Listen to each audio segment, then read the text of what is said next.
E aí é importante ressaltar que a língua portuguesa precisou, né, fazer uma adaptação, uma acomodação nas reduções das suas estruturas vocabulares, tá?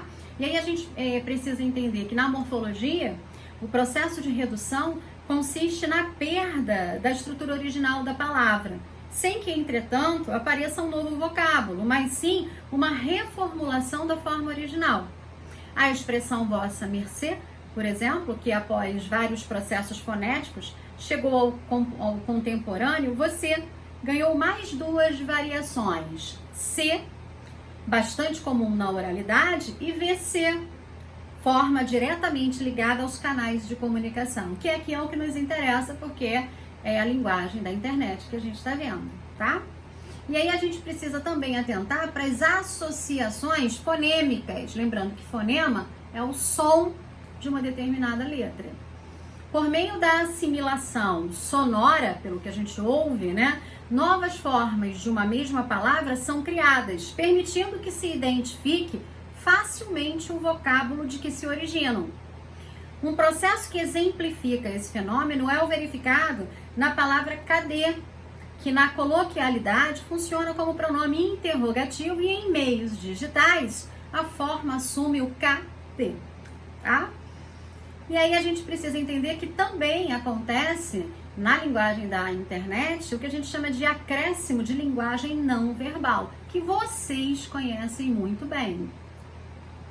É muito comum o uso de figuras que expressam determinados semblantes para substituir o que as palavras não traduzem literalmente e que pode ser decisivo na contextualização de certos termos.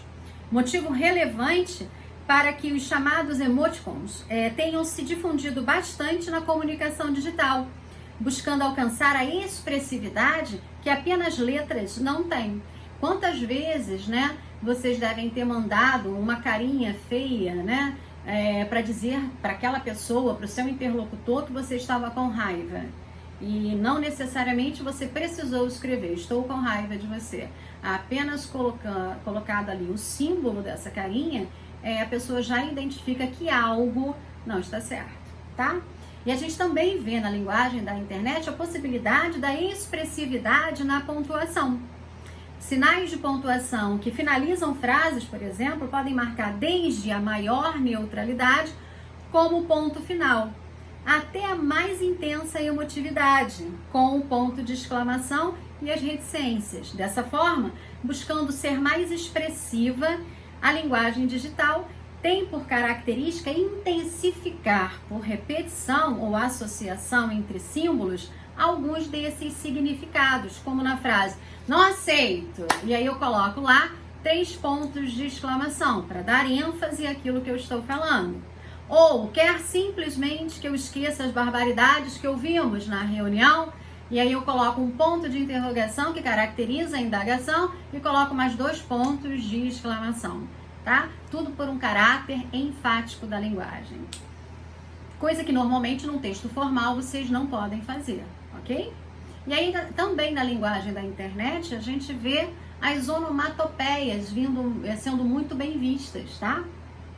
E para relembrar as onomatopeias, né, um famoso recurso vocabular, as onomatopeias são termos que têm por objetivo reproduzir ruídos que não representam palavras articuladas da língua.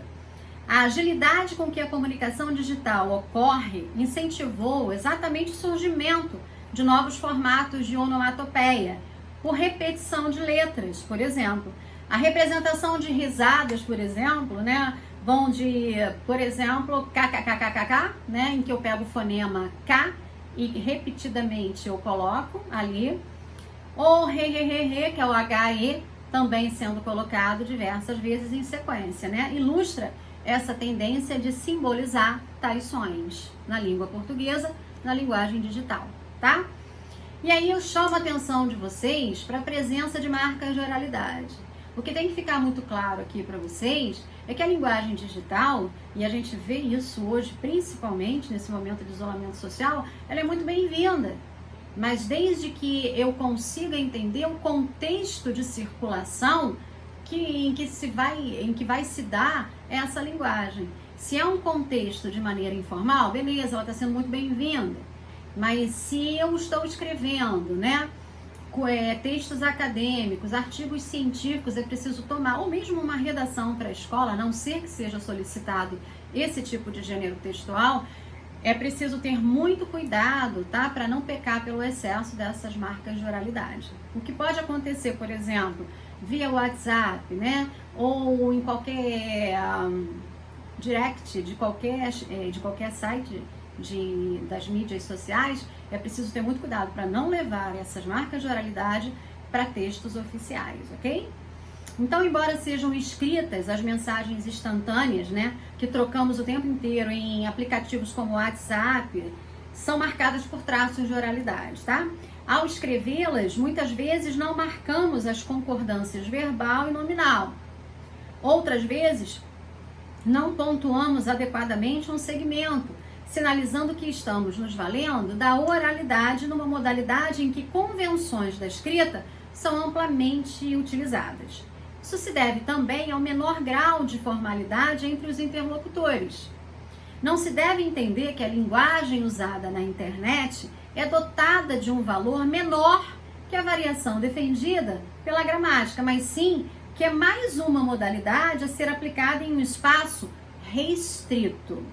O problema em relação à capacidade comunicativa começa quando, em vez de situações predominantemente informais, vocábulos como não, como você e linguagens visuais como os dois pontos e um dos parênteses, tá? Surgem como componentes de textos oficiais e de trabalhos acadêmicos, por exemplo, tá?